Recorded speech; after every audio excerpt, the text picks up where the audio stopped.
네, 할렐루야, 김기태 목사입니다.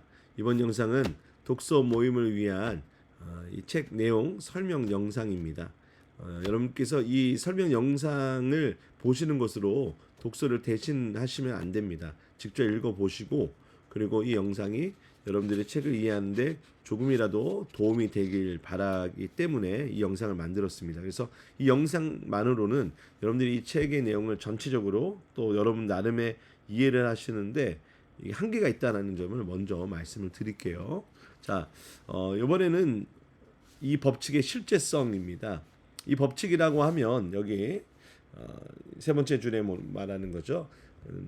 마땅히 해야 할 행동, 공정한 처신이나 예의나 도덕, 자연법. 우리 이제 앞에서는 저자는 자연법이라는 말을 자주 종종 쓰는 걸 좋아하는 것 같아요.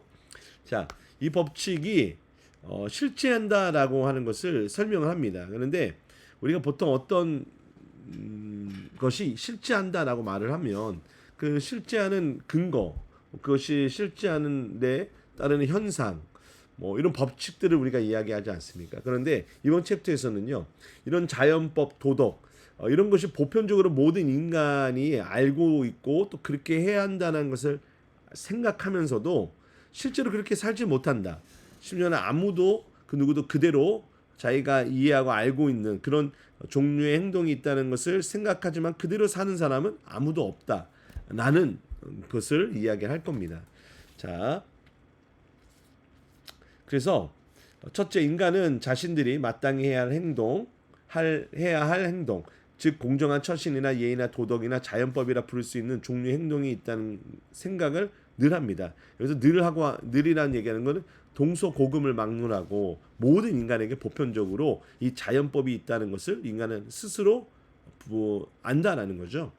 둘째, 그러나 실제로는 그렇게 살지 못합니다. 그러니까 인간은 그 모든 그 자연 법칙이라는 게 분명히 있는데 인간은 그 누구도 실제로 그렇게 살지 못한다. 그래서 이제 저자가 자기 이야기를 하면서 내가 이렇게 얘기하는 것이 여러분들에게는 인간에 대한 너무 냉혹한 평가를 하는 거 아니냐라고 여러분들이 생각할 수도 있습니다. 그 이야기를 이제 좀 덧붙입니다. 그래서 여기서 옳고 그름의 법칙 내지는 자연법을 어겼다고 표현하는 그것은 단지 인간이 완벽하지 못하는 뜻에 지나지 않는다고 말할 수도 있습니다. 도대체 이 사람은 왜 인간에게 완벽함을 기대하는 것일까? 이제 C.S. 루이스에게 볼멘 소리로 저자가 독자들이 그렇게 생각을 하지 않겠는가 하고 이제 대려 이제 스스로 독자들 입장에서 이야기를 펼쳐 나가는 거죠. 제가 이 책을 통해 하려는 일이 남에게 기대하는 행동을 스스로 못했을 때 얼마나 비난받아야 하는 따지지 않은 것이라면 그건 좋은 반응입니다. 그러나 제가 하려는 것은 아닙니다. 저는 비난에는 관심이 없습니다. 단지 진리를 찾으려고 애쓰고 있을 뿐입니다. 이게 이제 순전한 기독교에서 저자가 끊임없이 추구하고 있는 방향이죠. 진리를 찾으려고 애를 쓰고 있다. 이런 관점에서 볼 때 어떤 것이 불완전하다는 생각, 마땅히 지니고 있어야 할 모습을 지니고 있지 못하다는 이 생각이야말로 중요한 개념이 아닐 수 없습니다. 사실 이 챕터에서는요, 이게 제일 요약한 문장이 아닌가 싶어요. 그러니까 불완전하다는 생각, 마땅히 지니고 있어야 할 모습을 지니고 있지 못한다는 이 생각. 사실 요거를 이야기하려는 겁니다. 이게 아주 중요한 개념이다. 자, 그러면서 이제 자연과 인간의 차이점을 이야기합니다. 돌이나 나무 같은 것은 그야말로 돌이나 나무일 뿐 그것이 아닌 다른 것이 되어야 한다고 말할 수 없습니다. 어떤 돌이 자기 집 바위 정원에 걸맞지 않을 경우 모양이 틀렸다고 한다거나 어떤 나무가 원하는 만큼의 그늘을 제공해 주지 못할 때 나쁜 나무다라고 말할 수는 있습니다. 그러나 그것이 어쩌다 보니 자기의 목적에 쓰기 편한 돌이나 나무를 만나지 못했다는 뜻일 뿐입니다. 농담이 아니라면 그것을 이유 삼아 그 돌이나 나무를 비난할 사람은 아무도 없습니다. 그렇죠? 돌이나 나무를 비난하지 않는다는 겁니다. 이 비난이라는 말, 이 비난은 사실 인간에게만 해당되는 거죠. 그러니까 돌이나 나무가 나쁘다, 이것을 뭐 못됐다 이런 비난을 하지 못한다는 겁니다. 만약에 사람이 나쁘다라고 말을 해도 그것은 어쩌다 보니 자기가 원치 않는 모양이나 그 위치 이런 것들에 따라서 얘기하는 거지 그 자체가 어떤 법칙을 어겼기 때문에 비난받아야 되는 것은 아니다라는 얘기를 하는 거죠. 자, 그런데 자 이제 인간에 대한 이야기를 합니다. 그렇다면 이제 무슨 말이 나올지 알 것 같지 않습니까? 자 이제 나올 말은 우리가 보통 자연 법칙이라고 부르는 것. 예컨대 날씨가 나무에 작용하는 방식. 이 부르는 것은 엄밀한 의미에서 진짜 법칙이 아니라 단지 하나의 표현법에 불과하다는 것입니다. 떨어지는 돈은 언제나 중력 법칙을 따른다고 말할 때의 법칙은 돌이 늘 하는 일이라는 뜻에 불과합니다. 공중에 던져진 돌이 땅에 떨어지라는 명령을 갑자기 떠올려서 떨어진다고 생각하는 사람은 아무도 없죠. 단지 돌을 던지면 떨어지게 마련이라는 뜻에서 돌은 중력 법칙을 따른다고 말을 하는 것뿐이죠. 달리 말하자면 여러분은 사실들 너머에 무엇이 존재하는지, 즉 실제로 일어나고 있는 일과는 별도로 마땅히 일어나야 하는 일에 관한 법칙이 따로 존재하는지 여부를 분명히 알 수 없습니다. 자, 요거 제가 이제 여기 색깔로 이게 마커를 했는데요. 이게 사실은 이 단락에서 챕터에서 중요한 주제입니다. 돌이나 나무에 적용되는 자연 법칙이란 단지 자연이 실제로 늘 하는 일을 의미할 뿐입니다. 그러나 인간 본성의 법칙이나 반응 행동의 법칙에 이르면 사정이 달라져요. 이때의 법칙은 확실히 인간이 실제로 늘 하는 일을 의미하지 않습니다. 인간은 실제로 이게 도덕적으로 살지 않기 때문이죠. 이미 말했듯이 많은 인간들이 이 법칙을 전혀 따르고 있지 않으며 단 한 명의 인간도 완전하게 따르지 못하고 있기 때문입니다. 중력 법칙이 말하는 바는 어떤 돌이든지 위로 던지면 아래로 떨어진다는 것입니다. 그러나 인간 본성의 법칙이 말하는 바는 어떤 인간이든지 마땅히 해야 할 일이 있지만 하지 않는다는 겁니다. 자, 그러니까 인간 본성의 법칙이라는 것이 어떤 도덕적 법칙이 있지만 사실 그것이 인간이 알면서도 그것을 행하지 못한다는 거예요. 그렇죠? 법칙이 있어요. 인간이 알아요. 그대로 살아야 되는 것을 알아요. 근데 그렇게 살지 못해요. 왜 그럴까요? 무엇이 인간으로 하여금 그 법칙을 따르지 못하게 하는 걸까요? 자, 그 배후에 뭐가 있다라는 얘기를 하는 겁니다. 자, 물론 이 단원에서는 그 배후를 밝히려는 것에 대한 시도는 여기는 없어요. 그러나 그 배후에 뭔가 있다라는 것을 이제 점점 독자들로 하여금 인식하게 만드는 겁니다. 다시 말해서 인간의 문제를 다룰 때에는 현실의 사실들 너머에 있는 무언가가 끼어듭니다. 인간의 문제는 다른 돌이나 나무가 중력의 법칙을 따라서 이렇게 올라갔다 떨어지는 그것과는 달리 인간의 문제를 다룰 때는 현실의 사실들 너머에 뭔가가 끼어들었다. 그러니까 지키지 못하는 거죠. 못하는 이유가 된다는 거죠. 사실 인간은 실제로 어떻게 행동하는가, 왜 무언가 다른 것, 인간은 어떻게 행동해야 하는가가 더 있는 것입니다. 인간을 제외한 우주에서는 사실 외에 더 필요한 것이 없습니다. 그러니까 인간 빼고는 다 인간만 다르다는 거죠. 전기와 분자의 경우에는 일정한 방식으로 움직이고 일정한 결과를 일으킨다는 것이 이야기의 전부일 수 있습니다. 그러나 인간의 경우에는 그들이 일정한 방식으로 움직인다는 것이 이야기의 전부가 될 수 없습니다. 자, 여기 앞에서 전기와 분자 이야기가 났죠. 이건 과학적으로 증명이 가능한 어떤 반응들, 또 실험, 또 그 실험들을 통해서 동일한 결과를 내고 있는 어떤 법칙들, 그것을 이야기하는 거죠. 그러나 인간은 이 영역과 다르다라는 겁니다.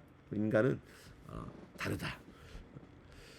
그러나 인간의 경우에는 그들이 일정한 방식으로 움직인다는 것이 이야기의 전부가 될 수 없습니다. 여러분은 인간들이 그와는 다르게 행동해야 한다는 것을 이미 알고 있기 때문입니다.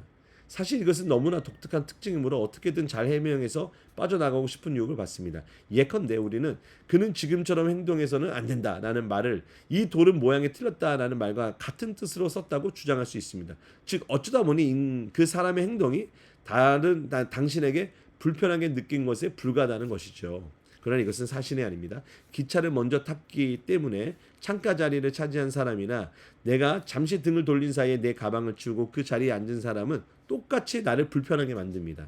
그렇죠? 왜냐하면 내가 창가 자리에 앉고 싶었기 때문이에요. 그러나 나는 나중 사람을 비난을 해도, 여기 비난 나왔죠?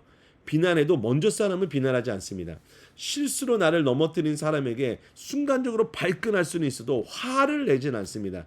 그렇죠. 그 사람이 실수이기 때문에 비난할 수는 없다는 거죠. 그러나 누군가 일부러 발을 걸었을 때는 설사 넘어지지 않았다 해도 화를 냅니다.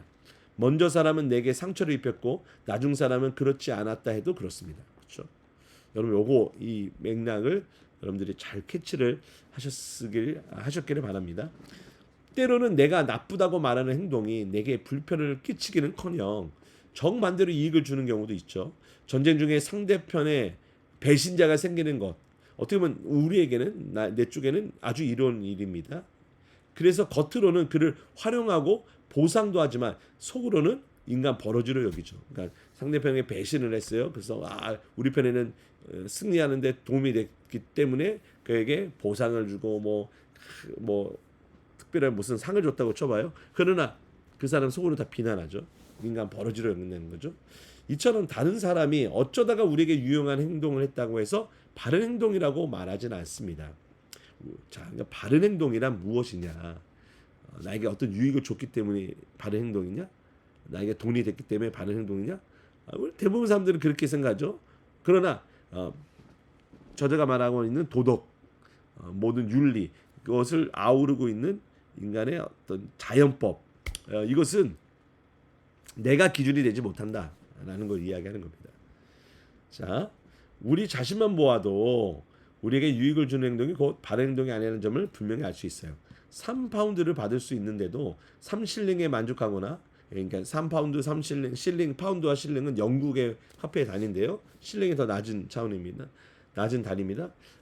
쉽게 부정행위를 할 수 있는데도 정직하게 공부하는 경우, 여자에게 구애할 수 있는데도 하지 않거나 안전한 곳으로 도망갈 수 있는데도 위험한 장소에 남아있는 경우, 약속을 지키고 싶지 않은데도 지키는 것이나 바보처럼 보일지라도 진실을 말하는 경우처럼 말입니다. 어떤 이들은 바른 행동을 한다고 해서 특정 개인이 특정 순간에 유익을 얻는 것은 아니더라도 인류 전체로 볼 때는 유익이 된다고 말합니다. 그러니까 별로 신기할 필요가 없다는 것이죠. 그렇죠? 어쨌든 인간에게는 어느 정도의 분별력이 있으므로 모든 사람이 정정당당하게 처신하는 사회에서만 진정한 안전이나 행복을 누릴 수 있다는 사실을 알고 있으며 바로 그렇기 때문에 바르게 행동하려고 애쓴다는 것이 그들의 견해입니다. 자, 그들의 견해라는 거예요. 이거는 뭐랄까요? 이건 공공의 유익이 어떤 일을 선택하는데 굉장히 중요한 요건은 되죠. 그렇죠? 우리 여러 집단의 공동체가 어떤 선택을 해야 돼요. A를 선택하는지 B를 선택하는지. 그러면 공동체 안에서는 어떤 게 기준이 됩니까? 우리 모두에게 유익이 되는 거죠. 몇 사람에게 유익이 아니라 모든 사람들에게 유익이 되느냐. 그것이 선택의 기준이 된다는 것이죠. 자, 그런데 그것도 사실은 어떤 이 공동체에 한정하여 유익이 되기 때문에 그것도 완전히 실제하는 배후의 법칙을 다 설명할 수는 없어요. 자, 물론 개인과 계층과 국가가 서로를 정직하고 공정하며 친절하게 대할 때에만 안정과 행복을 누릴 수 있다는 것은 틀림없는 말입니다. 사실 세상에서 가장 중요한 진실 중 하나이기도 하지요. 그러나 이 말은 우리가 어떤 것을 옳게 느끼거나 그르게 느끼는 이유를 제대로 설명해 주지는 못합니다. 왜 나는 이기적이 되면 안 되는가라는 질문에 사회에 유익을 주려고라고 대답할 경우 왜 개인적으로 나에게 유익이 되지 않을 때에도 사회의 유익에 신경을 써야 한단 말인가라는 질문에 사람이 이기적이 되면 안 되니까라고 대답할 수밖에 없을 테니까요. 그렇죠? 사회에 유익이 되지만 동시에 나에게 유익이 안 되는 경우도 있죠. 그러면 나는 왜 나의 유익이 되지 않는데도 사회의 유익을 위해서 내가 그 일을 해야만 하는가라는 이런 질문을 한다는 거죠. 그러면 여기다가 사람이 이기적이지 않아야 되니까라고 말을 한다면 이것도 답이 될 수 없다라는 거예요. 그러니까 더 보편적이고 더 근원적인 질문으로 우리를 이끌어가는 거죠. 이것은 문제를 원점으로 되돌리는 대답입니다. 옳은 말이긴 하지만 논의를 진전시키지는 못하죠. 마치 풋볼, 축구 얘기하는 겁니다. 사커, 축구를 왜 하는가라는 질문에 점수를 따려고라고 대답해봐야 별 의미가 없는 것 같습니다. 점수를 따르고 노력하는 것은 경기 그 자체일 뿐 경기를 하는 이유가 못 되기 때문입니다. 그런 대답은 사실 풋볼은 풋볼이라고 말하는 것에 불과합니다. 옳은 말이긴 하지만 도움이 되지는 않습니다. 여기 말에 저자의 굉장히 심오한 생각이 좀 깔려 있어요. 마찬가지로 왜 바르게 행동해야 하는가라는 질문에 사회에 유익을 주려고라고 말하는 것은 좋은 대답이 못 됩니다. 사회에 유익을 주려고 노력하는 것, 다시 말해서 이기적인 사람이 되지 않으려고 노력하는 것, 사회는 결국 다른 사람들이라는 뜻이므로 그 자체가 바른 행동의 일부이기 때문입니다. 그러니까 이런 대답은 그저 바른 행동은 바른 행동이라고 말한 것에 불과합니다. 그러므로 여러분은 인간은 이기적이 되면 안 된다라는 말에서 한 걸음도 나가지 못한 것입니다. 저도 여기까지만 말해야겠습니다. 인간은 이기적이 되어서는 안 되며 공정해야 합니다. 이것은 인간이 실제로도 이기적인 사람들이 아니며 기꺼이 이기적인 사람이 되지 않으려 한다는 뜻이 아니라 말 그대로 이기적이 되어서는 안 된다는 뜻입니다. 중력 법칙은 단순히 무거운 물체가 움직이는 방식에 대한 사실에 불과하지만 도덕률, 곧 인간 본성의 법칙은 단순히 인간이 행동하는 방식에 대한 사실이 아닙니다. 그렇다고 해서 단순한 공상도 아닙니다. 인간은 이 생각을 도저히 없앨 수가 없으며 혹시라도 없앨 경우 우리가 인간에 대해 언급하고 생각하는 대부분의 것들은 모두 헛소리가 되고 말 테니까요. 또한 이것은 단순히 사람들이 우리에게 편한 행동을 잘해주길 바란다는 뜻의 말도 아닙니다. 우리에게 불편한 행동이라고 해서 반드시 나쁘고 불공정한 행동이라고 부르는 것은 아니며 오히려 우리에게 편안한 행동인데도 나쁘고 불공정하다고 말하는 경우도 있기 때문입니다. 따라서 옳고 그름의 법칙 혹은 인간 본성의 법칙은 여하튼 실제하는 것, 인간들이 만들어낸 것이 아니라 실제로 현실에 존재하는 것임이 틀림없습니다. 여기 잘 따라오고 계시나요? 그러나 이것은 우리가 실제로 한 행동을 사실이라고 부를 때 사용하는 일상적 의미의 사실이 아닙니다. 자, 조금 어렵게 느껴지죠. 자, 그러나 이제 이건 다음에서 이제 또 이어 설명하면서 더 명확하게 우리에게 또 이해를 시켜줄 겁니다. 이제 우리가 한 종류의 이상의 실제가 존재한다는 사실을 인정해야 할 때가 된 것 같군요. 즉, 이 특별한 사례를 볼 때 인간의 행위라는 일상적 사실들 너머에는 아주 명백하게 실제하는 무언가가 존재한다는 사실을 이제는 인정해야 되겠습니다. 자, 우리가 만들지 않았음에도 불구하고 우리를 압박하는 실제적 법칙이 존재한다. 자, 조금 여러분 어려울 수도 있어요. 그러나 여기서 저자가 이야기하려고 하는 것이 무엇이냐 하면 인간은 어떤 이게 무엇이 옳고 그른지를 인간이 스스로 알지 못한다는 거죠. 그러니까 옳고 그름이라는 어떤 그 기준이 인간 안에 있는 것이 아니라 바깥에 있어요. 그러나 인간은 그걸 알아요. 그러나 그러니까 어렴풋이 안다고 얘기를 할게요. 그러나 알지만 그것을 따르지 못해요. 그렇죠? 그러니까 이제 이 다음 챕터에 가면 이 인간의 그 존재, 그러니까 이 세상의 존재에 대한 그 설명을 일반 유물론자들, 그 과학적으로 어떤 실험을 통해서 법칙을 뭐 이런 그 과학적인 방식으로 설명하는 인류에 대한 설명, 인류가 어떻게 태어났는지, 그러면 이제 빅뱅으로 인한 우연을 거쳐서 인류가 생겨났다라고 말하고 하는 그런 설명하는 방식과 하나님, 신이 창조했다라는 방식.